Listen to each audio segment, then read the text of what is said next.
Assalamualaikum warahmatullahi ta'ala wabarakatuh. Apa kabar kalian semua?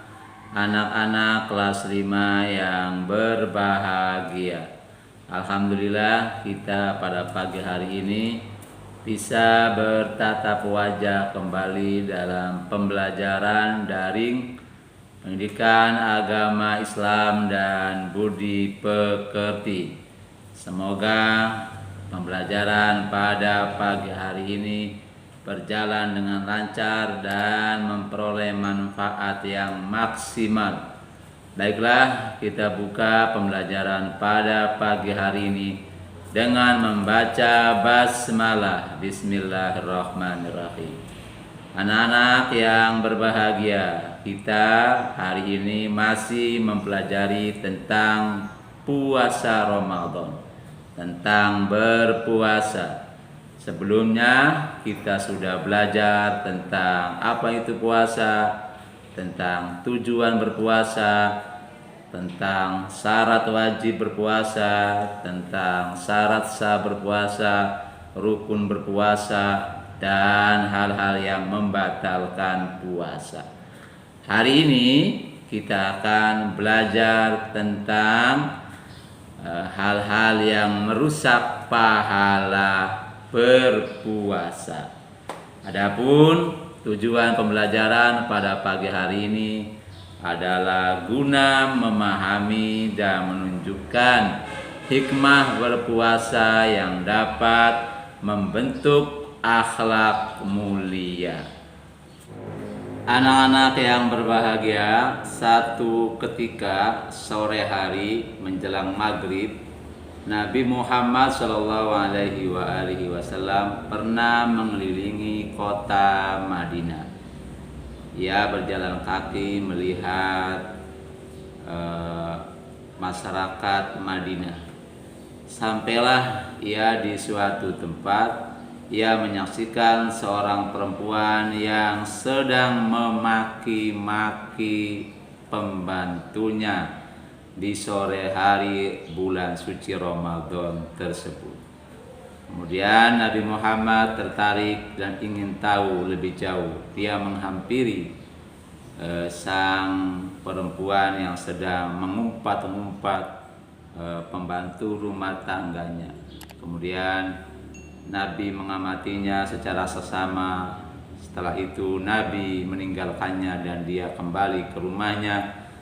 Sesampai di rumah, anak-anak yang berbahagia, Nabi mengambil beberapa makanan, kemudian di bawahnya kembali menuju ke tempat perempuan yang tadi dilihatnya.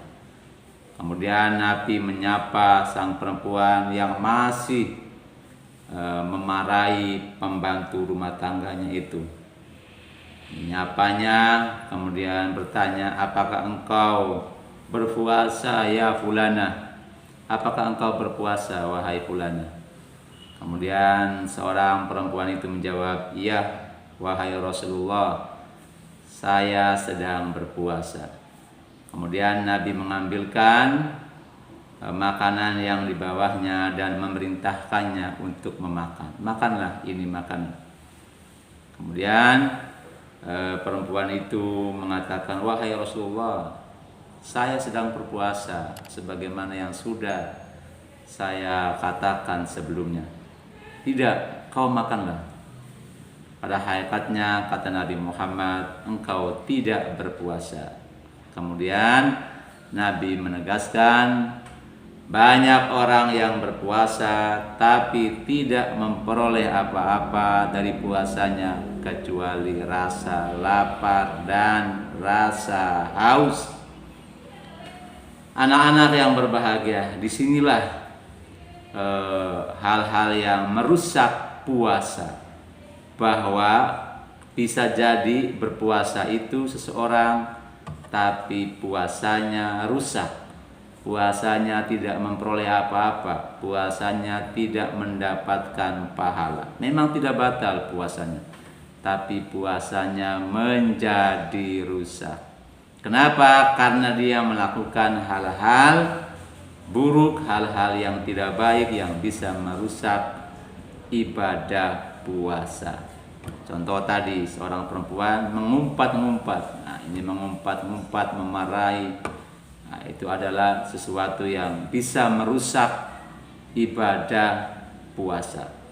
Apalagi selain mengumpat, juga berdusta. Hati-hati, manakala kamu berpuasa, jangan berbohong. Karena berbohong saat berpuasa akan merusak pahala puasamu. Kemudian apalagi selain berbohong, juga memfitnah. Memfitnah itu adalah menuduh orang lain berbuat sesuatu padahal yang bersangkutan tidak melakukannya. Juga sama, memfitnah juga merusak ibadah berpuasa. Kemudian apalagi? Kemudian adalah hal-hal yang melanggar perintah Allah Subhanahu wa taala. Hal-hal yang terkategorikan sebagai perbuatan dosa jika diamalkan, walaupun itu tidak termaktub sebagai hal-hal yang membatalkan puasa, itu akan merusak pahala ibadah berpuasa. Oleh karena itu, manakala kita berpuasa, sepantasnya di samping kita menahan apa-apa yang membatalkan puasa dari terbit fajar sampai terbenamnya matahari, kita juga sepantasnya menahan diri dari hal-hal yang tidak baik, dari hal-hal yang terkategorikan perbuatan dosa seperti berbohong, memfitnah, mengadu domba, kemudian menghujat juga termasuk hal-hal yang buruk, hal-hal yang jahat, hal-hal yang dosa. Itu juga harus dihindari manakala kita berpuasa, agar puasa kita menjadi baik, agar kita berpuasa kemudian kita akan memperoleh pahala dari puasa yang kita lakukan. Sebaliknya, sepantasnya kita saat berpuasa memperbanyak amal soleh, memperbanyak berbuat kebaikan, seperti misalnya memperbanyak sholat sunnah.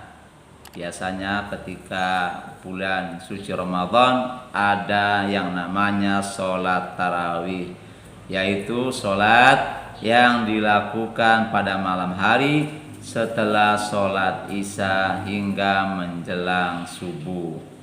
Nah, ini adalah perbuatan-perbuatan sunnah yang mestinya kita perbanyak di dalam bulan suci Ramadan, guna melengkapi, guna menyempurnakan ibadah puasa kita di bulan suci Ramadan.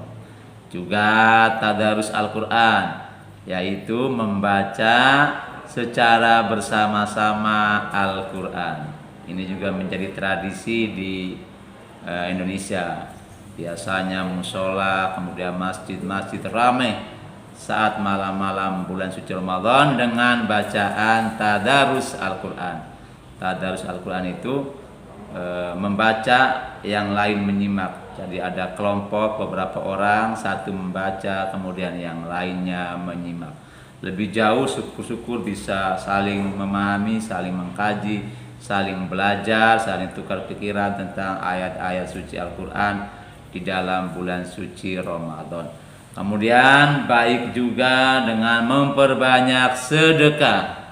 Memperbanyak sedekah, yaitu memberi bantuan kepada orang lain. Walhasil, anak-anak yang berbahagia, isilah bulan suci Ramadan dengan amal-amal soleh, dengan perbuatan-perbuatan yang baik, sehingga puasa kita akan menjadi sempurna. Demikian anak-anak pembelajaran pada pagi hari ini. Kita hari ini telah mempelajari apa saja yang mesti kita hindari untuk menyempurnakan puasa agar puasa kita tidak rusak, dan apa-apa saja yang semestinya kita lakukan untuk memperbaiki pahala puasa. Kita harus menghindari hal-hal yang tidak baik agar puasa kita tidak rusak dan kita memperbanyak amal kebaikan agar pahala ibadah puasa kita menjadi sempurna. Kita akhiri pembelajaran pada pagi hari ini dengan membaca hamdalah. Alhamdulillahirabbil alamin. Billahi taufiq wal hidayah wa ridha wal inayah. Wassalamualaikum warahmatullahi taala wabarakatuh.